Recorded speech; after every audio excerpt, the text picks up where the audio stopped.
और इसी के साथ अगली खबर का रुख करते हैं। पूर्व डिप्टी कलेक्टर निशा बांगरे ने अब चुनाव लड़ने का ऐलान किया है और निशा बांगरे निर्दलीय या फिर कांग्रेस से चुनाव लड़ सकती हैं। कांग्रेस आमला सीट से अब प्रत्याशी अपना बदल सकती है और राज्य सरकार ने मंगलवार को निशा बांगरे का इस्तीफा जो है वो मंजूर कर लिया था और इस्तीफा मंजूर होने के बाद अब उनके चुनाव लड़ने का रास्ता साफ हो गया है। तो ये बड़ी खबर आपको बता रहे हैं, निशा बांगरे निर्दलीय या फिर कांग्रेस से चुनाव लड़ सकती हैं और कांग्रेस आमला सीट से अपना प्रत्याशी बदल सकती है। तो बड़ी खबर आपको बता रहे हैं और अगले 3 दिन में नामांकन करने का ऐलान निशा बांगरे की ओर से किया गया है।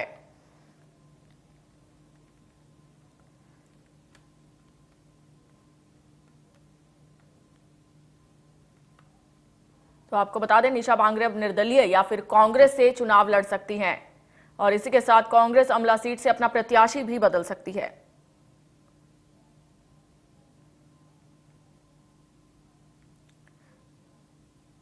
तो आपको बता दें कि मध्य प्रदेश सरकार ने छतरपुर के डिप्टी कलेक्टर निशा बांगरे का इस्तीफा जो है वो मंजूर कर लिया और बीते काफी वक्त से उनके इस्तीफे की खबर सुर्खियों में थी, जिसके बाद उनका इस्तीफा मंजूर कर लिया गया। और लगातार हमारे संवाददाता चेतन हमारे साथ बने हुए हैं। चेतन, निशा की ओर से ऐलान किया गया है कि वे चुनाव लड़ेंगी, किस पार्टी से वे चुनाव लड़ सकती हैं? देखिए, लंबे संघर्ष के बाद निशा बांगरे का इस्तीफा सरकार ने मंजूर कर लिया। मध्य प्रदेश में अब चुनाव है और 21 तारीख से 30 तारीख तक नामांकन की प्रक्रिया चलनी है। ऐसे में निशा बांगरे ने जिस दिन इस्तीफा दिया था उस दिन ही ऐलान कर दिया था कि वो अब 2023 के विधानसभा चुनाव में लड़ते हुए नजर आएंगी। लेकिन 3 महीने से ज्यादा का वक्त हो गया, सरकार इस्तीफा मंजूर करने में आनाकानी कर रही थी। लेकिन जिस तरीके से मामला हाई कोर्ट में गया और उसके बाद मामला सुप्रीम कोर्ट में गया, सरकार ने अब एक्शन लिया है और उनका कल इस्तीफा मंजूर कर लिया। इसके साथ ही विभागीय जो जांच बैठाई गई थी वो विभागीय जांच भी समाप्त कर दी गई है। निशा बांगरे ने कल फिर चुनाव लड़ने को लेकर ऐलान कर दिया है। कांग्रेस ने अपनी आमला विधानसभा सीट पर एक लंबे समय तक इंतजार किया प्रत्याशी की नियुक्ति को लेकर, लेकिन जब समय कम बचा तो ऐसे में कांग्रेस ने अपने प्रत्याशी की नियुक्ति कर दी। अब माना जा रहा है कि कांग्रेस अपना प्रत्याशी बदल सकती है।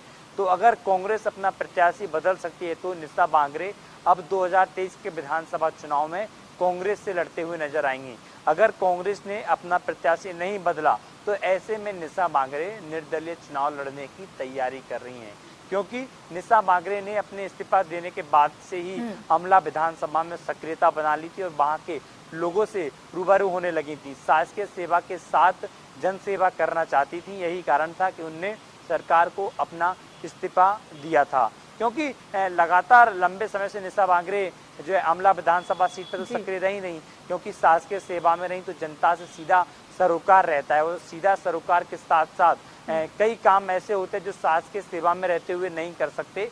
यही कारण है कि निशा चाहती थी कि वो राजनीतिक सेवा करें, तो राजनीतिक सेवा में आने की सोची, इसलिए शासकीय सेवा से इस्तीफा देकर अब वो राजनीतिक सेवा में एंट्री करने जा रही हैं। लेकिन चेतन, जब निशा बांगरे का इस्तीफा मंजूर किया गया था, कांग्रेस की ओर से एक बयान सामने आया था कि सत्य की जीत हुई है, तो कांग्रेस के इस बयान को किस तरह से देखा जाए?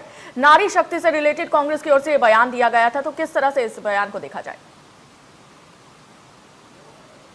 देखिए, कांग्रेस के नेता निशा बांगरे का शुरू से ही समर्थन करते आए हैं। जब अमला से बैतूल से एक यात्रा भोपाल तक निकाली गई थी, उस दौरान भी वो मध्य प्रदेश के पूर्व मंत्री पीसी शर्मा ने उनका समर्थन दिया था।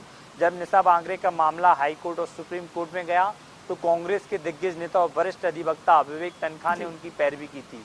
तो कहा जा सकता है कि कांग्रेस के तमाम नेता उनके साथ हैं। जब कल उनका इस्तीफा स्वीकार कर लिया गया तो कांग्रेस के नेता विवेक तनखा ने ट्वीट किया और निशा बांगरे को बधाई भी दी। कहा सत्य की जीत हुई है, यानी कि कल दशहरा का दिन था और उस दिन सत्य की जीत हुई। और उसके साथ ही उन्होंने ट्वीट में इस बात का भी जिक्र किया कि कांग्रेस आमला से अपने प्रत्याशियों को चुनावी मैदान में उतार चुकी है। अब निशा का क्या कदम होगा, उनके लिए अग्रिम शुभकामनाएं। यानी कि संकेत ट्वीट के माध्यम से ये भी दिए गए कि कांग्रेस तो अपना प्रत्याशी उतार चुकी है, निशा